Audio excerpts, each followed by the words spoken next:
All right, welcome to Traffic with Win number 3. So in this video, I want to talk about how to actually test and find the right, a good setter or someone with the potential to be a great setter in your interview process.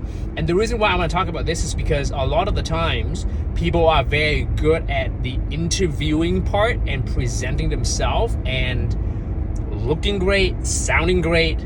They might even send emails, follow-up emails in the interview process that have you going, wow, this is a great person, present themselves really well.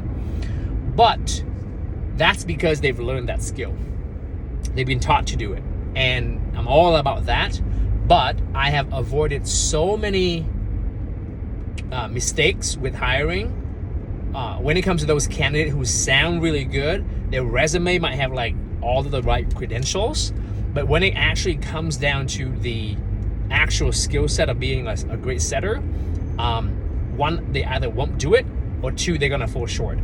And so here's 3 qualities that you're looking for that cannot be tested any other way than actually put into a mock interview with a setter. Is I'm looking for 3 things. Number 1 is they have to be coachable. Okay, they're gonna take advice. Number 2 is they have to have grit, and that means they're unfazed in they're encountering objections. And number 3 is what I call listening skills, and it kind of goes alongside with coaching too. So number 3 would really be like intelligent. Are they smart? And I'm talking about street smart, not book smart. Okay, so those are 3 qualities I'm looking for, and it can only be tested and evaluated with a mock interview. Now, 90% of companies out there don't even do mock interviews to begin with. However, I do a special 2-step mock interview process that take it to a next level, right? So right now, if you're not doing any mock interview at all, do one, okay? Implement one right away. Again, I've avoided so many potentially bad candidates by just having a simple mock interview. And a mock interview is literally you saying, hey, I'm gonna have you pretend to put your hat on as if you're already a member of this company in this role. I'm gonna be a business owner, right? Or I'm gonna be one of our ideal clients or ideal prospect that we're trying to reach out to. You're gonna call into the office and try to set an appointment or a meeting with me. So that's literally a real live example of their job. And I've had probably no less than 50 candidates in my day in an interview who have all of the right experience on their resume. Like they've actually taken outbound training, sales development training, setter training, if you will, and they have it all in there. They set the right things in their emails. They had their Calendly link, all of them checked off. And I would ask questions about behavioral or situational questions, and they would have the right answers. Like, this is how I would handle the objections. This is how I would say to open the call. All theory-based, right? And it all sounded great. And at the end of that, I would say, wow, sounds like you have a lot of experience. If you don't mind, I'd like to give you a taste of what it's like to be a sales development rep or a setter in this role. So what I'd like you to do is put your hat on as a rep or as a member at this company, and I'm going to be one of our ideal prospect that we're trying to get a meeting with, and you're going to call in and you're going to try to book a meeting with me. And those people who sound really great on paper and even in the interview, half of them will be like, yeah, not ready yet. I'm not really comfortable doing this. And that was a shocker for me when I first tried this or implemented this. I was thinking to myself, wow, if you're not going to be able to try it with me as a test, as a mock process, how are you going to be able to do this with our real clients? Okay, so by implementing that one step alone, you're going to eliminate half of the candidates that sound and know how to interview well, but won't be a great candidate to begin with or a setter to begin with. So there's half of your time back. The other half will commit to doing the call. Now, the way that I do my mock interview that's different than most companies out there is I do a 2-step. So if you just do the first step, you're already ahead of the game by half.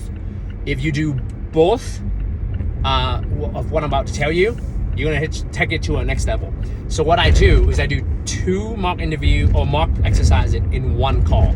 So I have them go and try to pitch a meeting with me for the first time, and then I always try to give them some sort of feedback. No matter how well they do, they could nail the first round perfectly, but I always find something either very simple or a little bit more, if they're more advanced. If they nail the first one, I give them more advanced strategy or like things to work on, and I always ask them to do it again. Okay, so and the purpose of of asking them to do it again is you're really testing for their listening skills, or if they're coachable, and if they have grit. Like, can they take feedback, and can they actually bounce back from the face of either criticism or objections? And number 3, are they smart? Can they think on their feet, right? Can they adapt to the situation? And again, if you do it in 2 steps, you nail all 3, and you will see who is actually the rock star. So this is how I do it. Okay, so the first round, I say, hey, listen, sounded great. What questions do you have for me about the company, the product, or the people that we serve? And they should actually ask questions about your industry to understand. And hopefully they actually memorize it.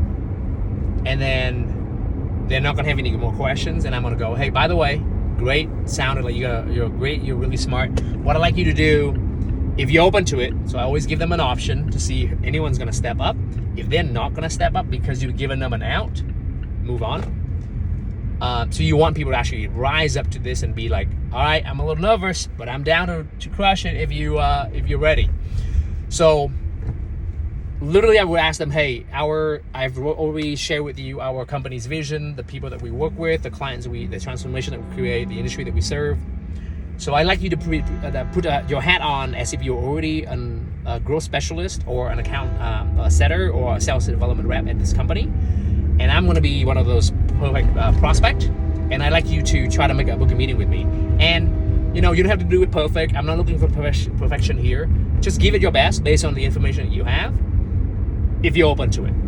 Because I would like to give you a taste of what it's like to be an actual rep here, right? Because you want to know that too, wouldn't you? Right? So half of the people is going to say no. The other half is going to go for it. No matter what they do, I always give them 2 to 3, ideally 3 suggestions to do better. Okay, so they do their spiel, and usually I'm playing nice. I'm saying yes to everything, right? As a prospect, so they're going to book the meeting. And then I always give them 3 things. The first thing is always something simple, like I want them to say something different in the beginning of the call. The second thing is always about like how I would reword the discovery questions, or like talking about what we do, our industry, our program a little bit differently.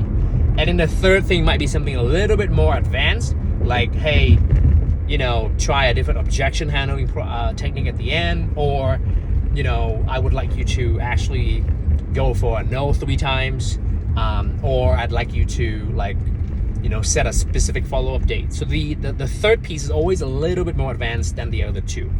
So the first one is always, hey, something simple at the beginning of the call. Again, even if they execute it perfectly, I'm gonna say, hey, try this opener, okay? And then second one is always something about either my product, the industry, or the prospect, right? Something that they've said, pick one, tell them, hey, instead of saying this, say this, because it's our industry, okay? And the third one is usually around objections or follow-up, or setting a follow-up step. And as I'm giving that feedback, once I'm done, I'm gonna say, hey, was that helpful? And they always say, yeah, it's really helpful. Love your feedback. And this is the piece that they're not expecting that's gonna come, right? So some of these reps are used to doing mock interviews, but I can guarantee you 9 out of 10 are never asked to do it again, especially after they've been given feedback on the spot. So the second time around, once they said, yeah, this is really helpful, then I throw this out at them, right? And I go, hey, great to hear that it's been helpful. If you're still open to it, I would love to have a second try and second go at this. And based on the feedback that we've shared, we've given you, just try your best to incorporate anything that I've shared so far that you find useful. Don't have to use any of it, but like try to use it if you find them, any one of them is helpful, okay? At this point, the majority of them will take yes, and this is where you see the gold. This is where you see the A player to the average player to like someone who's gonna struggle to take feedback. So the first bucket is they said these feedback were great, but they can't retain anything. The second try is actually worse than the first because you've given them feedback and they were not listening. That pile or that group of candidates, you probably want to move on unless you can't find another, unless you can't find anyone in the other two buckets, okay? The second bucket is, well, let's talk about the first bucket first, right? So you're gonna find 1 out of 10, maybe 1 out of 15 who perfectly execute the 3 suggestions that you've given them. Like their second try is better, they're even more confident with their scripting and their language because you literally just gave them feedback, and they implemented all 3 of your suggestions very well. I've met maybe 2 in my recruiting that can do this well. Those are the ones that are the rock stars that you want to keep. Okay. The problem with those rock stars, but that's always your problem, right? But the problem with those rock stars is typically they're very smart, they're very adaptable, they're gritty, so they're gonna want promotions and they want to be challenged. So even though those are fantastic and you should absolutely hire them and keep them and do everything you need to keep them for as long as you can, just know that they're gonna expect more from you and the company because naturally they're rock stars. Okay? But you found your goal. You have at least a year with them to make the best and help them grow in their career. I want to talk about the second bucket where they actually are coachable. You could see that they implemented 1, 2, maybe all 3 of the suggestions, but they are not quite like stellar, right? They might still struggle with, they might even do worse in terms of the flow of the second mock call, but they were able to implement some of your feedback, ideally at least 2 out of the 3 feedbacks, and they still sound audible on the phone. They don't completely crumble, right? This is different than the third bucket where they absolutely crumble on the second try and do worse overall. This is the bucket that you actually also want to hire for 2 reasons.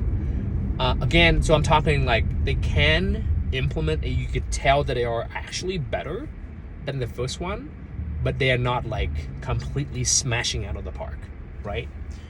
The reason why you want to consider this bucket, and I would probably put myself in this bucket when I first started as a setter,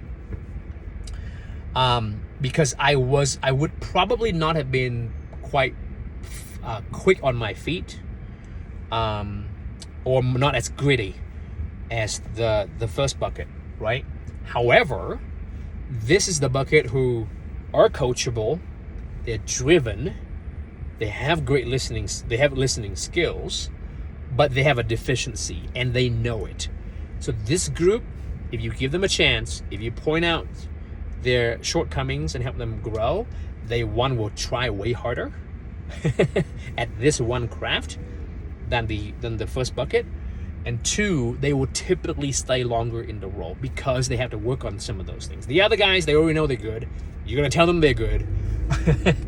They've been told they're good their whole life, and so they continue. They want to move on. They want to like continue to progress. They want to be challenged all the freaking times.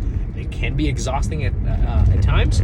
So you want to consider the second group because they would try harder, put in more efforts, right, and stay longer. That was me.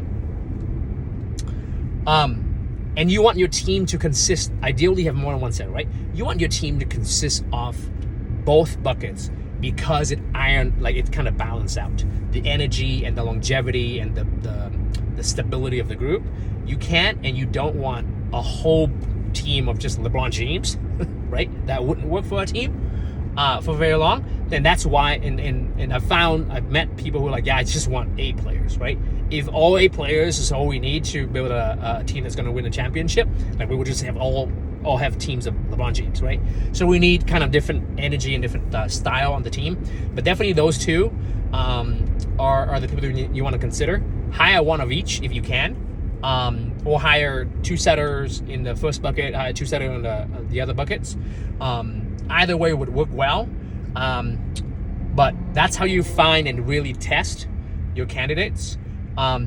Everything else still applies. They should be sending you follow-up emails. They should be presenting themselves well. But really, the number one thing, if you want to completely change the way that you hire and find really, really good candidate, is to implement the 2-step mock interview. But also let me caution you, even if you do all that, not all of them is going to stay and not all of them is going to work out, right? Like my hit rate is probably 1 out of 4 or 1 out of 3. Maybe 1 out of 2, but that's me stretching it. There's other reasons. There's a whole other list of variables with your onboarding, training, coaching, ongoing management, company vision, culture that's going to determine the longevity of the role. But this way, you give yourself the best chance of getting the right people, A-class, rock star setters, if you will. So hope it's helpful. Cheers.